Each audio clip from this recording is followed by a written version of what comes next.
बेशक कृतज्ञता का अंत और मायावी पर एक अत्यंत प्राचीन और अभेद्य जंगल के हृदय में एक सिद्ध ऋषि अपनी छोटी सी कुटिया में रहते थे। उनके साथ उनका एक अत्यंत प्रिय और वफादार कुत्ता रहता था, जिसे ऋषि पुत्र के समान स्नेह देते थे। वो कुत्ता साधारण नहीं था। वो ऋषि की सेवा में सदैव तत्पर रहता और प्रतिदिन भोर होते ही पूरे जंगल में दौड़कर सभी पशु पक्षियों को ऋषि के पास सत्संग और शांति का संदेश सुनने के लिए आमंत्रित करता था। जंगल के जीव उसे ऋषि का दूत मानकर सम्मान देते थे। एक दिन जब वो कुत्ता घने झुरमुटों के पास से गुजर रहा था, उसकी आंखें एक विशाल और भूखे शेर से टकरा गईं। शेर की दहाड़ और उसकी डरावनी आकृति देखकर कुत्ते के प्राण सूख गए। वो अपनी पूंछ दबाकर सरपट आश्रम की ओर भागा और ऋषि के चरणों में छिप गया।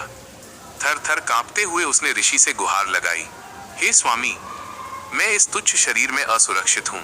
कृपा करके मुझे एक शक्तिशाली शेर बना दीजिए, ताकि जंगल का कोई भी जीव मुझे डरा न सके। ऋषि ने उसकी आंखों में मृत्यु का भय देखा और करुणावश तथास्तु कह दिया। पलक झपकते ही वो कुत्ता एक बलिष्ठ सुनहरी अयाल वाले शेर में बदल गया। अब वो शेर गर्व से जंगल में घूमने लगा, लेकिन उसकी शांति अल्पकालिक थी। एक दोपहर उसका सामना एक पर्वत जैसे विशाल हाथी से हुआ, जिसके भारी कदमों से धरती हिल रही थी। हाथी की शक्ति देख शेर बना कुत्ता फिर से भयभीत हो गया। वह पुनः ऋषि के पास पहुंचा और बोला, महाराज, शेर भी हाथी के सामने छोटा है, मुझे गजराज हाथी बना दीजिए। ऋषि ने मुस्कुराते हुए पुनः उसकी इच्छा पूरी कर दी। अब वो हाथी बनकर पेड़ों को उखाड़ता और मदमस्त होकर विचरता, परंतु नियति को कुछ और ही मंजूर था। एक दिन उसने झाड़ियों के ऊपर एक भयानक गगनचुंबी डायनासोर को देखा। उस प्रागैतिहासिक जीव की भयंकरता देख हाथी के रूप में वो प्राणी फिर से कांप उठा और ऋषि से डायनासोर बनने की अंतिम प्रार्थना की। ऋषि ने तीसरी बार भी तथास्तु कहा और वह एक अजेय डायनासोर बन गया।